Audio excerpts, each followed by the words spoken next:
హైదరాబాద్ నగరంలో బిర్యానీ ఫేమస్, అందరికీ తెలిసిన నగ్న సత్యం. కానీ షాకింగ్ నిజాలు బయటకొస్తున్నాయి. హైదరాబాద్ బిర్యానీ అంటేనే గుర్తుకు వచ్చే ప్రముఖ రెస్టారెంట్లలో కొన్ని ఉన్నాయి.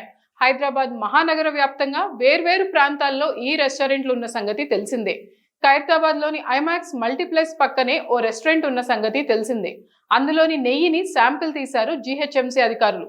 ఈ హోటల్లో వినియోగిస్తున్న సుధీర్ ఇండస్ట్రీస్ కు చెందిన బ్రాండెడ్ నెయ్యిని శాంపిల్ గా తీసుకెళ్లారు. దీనిని నాచారంలోని స్టేట్ ఫుడ్ సేఫ్టీ ల్యాబ్ లో ఈ నెయ్యి నమూనాలను పరీక్ష కోసం ఇచ్చారు. వీటిని పరీక్షించిన సంబంధిత అధికారులు ఈ నెయ్యిని అన్సేఫ్ గా తేల్చారు. అయితే నాచారం ల్యాబ్ రిపోర్ట్ ను సవాల్ చేయడంతో వాటిని మరోసారి పరీక్షించేందుకు వీలుగా మైసూరులోని ప్రయోగశాలకు పంపినట్లుగా జీహెచ్ఎంసీ అధికారులు స్పష్టం చేస్తున్నారు. ఒకవేళ ఆ ల్యాబ్ టెస్ట్ లోనూ అన్సేఫ్ గా తేలితే మాత్రం తయారీదారులపై క్రిమినల్ కేసులు నమోదు చేస్తామని జీహెచ్ఎంసీ అధికారులు స్పష్టం చేయడం గమనార్హం. జీహెచ్ఎంసీ నిర్వహించే రెగ్యులర్ తనిఖీల్లో భాగంగా కొన్ని సంస్థల్లో కల్తీ నెయ్యిని తయారు చేస్తున్నట్లుగా గుర్తించారు.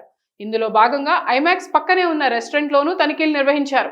నెయ్యిని శాంపుల్ గా తీసుకెళ్లగా దాన్ని ల్యాబ్ కి పంపగా అందులో అన్సేఫ్ ఫలితం రావడం గమనార్హం. ఈ నెయ్యి నాసి రకంగా ఉందన్న విషయాన్ని తేల్చారు.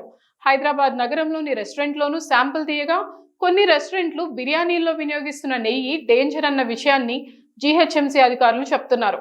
దీంతో నగరంలోని పలు పెద్ద హోటళ్లలోనూ నాసి రకం కల్తీ నెయ్యిని వినియోగిస్తున్నట్లుగా గుర్తించినట్లుగా తెలిసింది.